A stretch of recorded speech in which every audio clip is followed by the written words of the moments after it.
good. So here we're told that our knowledge, those of us who seek knowledge, have Allah's mercies and the entire earth's mercy. So this, as I said earlier, seeking knowledge is not just reading Quran, but it's also knowing what you're reading. Exactly, Tafsir. Knowing what you're reading, understanding why you're reading it, and also practicing what you're reading. So we don't want to be like the people who read to please others. We don't want to be one of the people who read but don't practice. So it's very important for us to read and practice and teach. So teach yourself, teach others, your kids, anyone around you, because the path of knowledge and the path of reading and making sure that the akhirah is secure for you is also teaching other people and making sure that everyone around you also has that knowledge that will benefit all of us, inshallah. So now I'll be talking about the steps of seeking knowledge. So the etiquettes of seeking knowledge is said by Ibn Qayyim al-Jawziyah.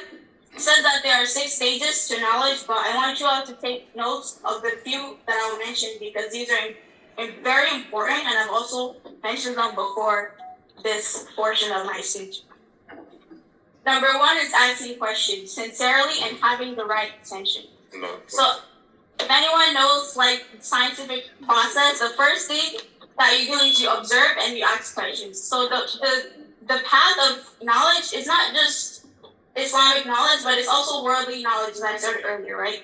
So there's a lot of connections and intertwining between both the knowledge you get at school and the knowledge you get in the mosque and in Islam. So a lot of the math, how do I put this? So a lot of the people that created the math we know today were Muslim.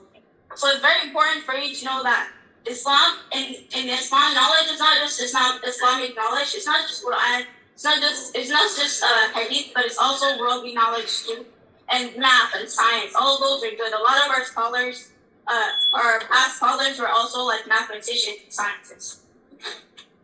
So again, having the right intention. We all know why it's important for us to have the right intention during this path of knowledge, and it is because having the right intention means that all our efforts won't be in vain, inshallah. So the second point that I want you all to remember is that it's understanding and patience.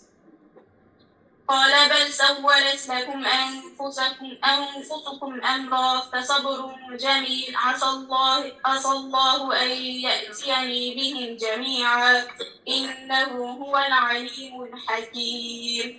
So this ayah talks about the beauty of patience. As we all know, throughout our life we'll be tested by several consecutive tests, and it's important for us to know that these tests are not permanent, and these are just one of what Allah has written for us, and He doesn't give us anything that's too much for us. In Surah Al-Baqarah, it states that the tests that Allah gives to us, they're not too much for us. So if you ever feel as if the test that you're facing in life is too much for you, you're wrong, because He knows His servants, and He knows how to be fair to them. So this ayah is in Surah Yusuf, ayah 80. This ayah is in Surah Yusuf, ayah 83. So the third point that I'd like you all to remember is teaching to others and acting upon your knowledge. So this is a summary of the previous things I've said, but it's important for us to teach to others, because that way, not only are we learning about ourselves and learning about our faith, but we're also teaching it to others, which helps increase the reward we get as long as we have the right intention. And it's also important for us to practice what we learn, because we don't want to be the example of the swine with the gold on the neck. We want our knowledge to be for a purpose, and we want it to be part of what gets us all to Jannah, inshallah. The fourth point that I'd like to talk to you all about is the importance of being humble. So Allah does not like those who are arrogant. We don't want to be arrogant.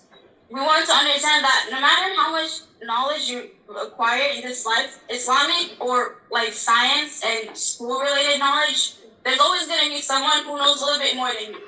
And there's always going to be Allah who knows more than all of us combined.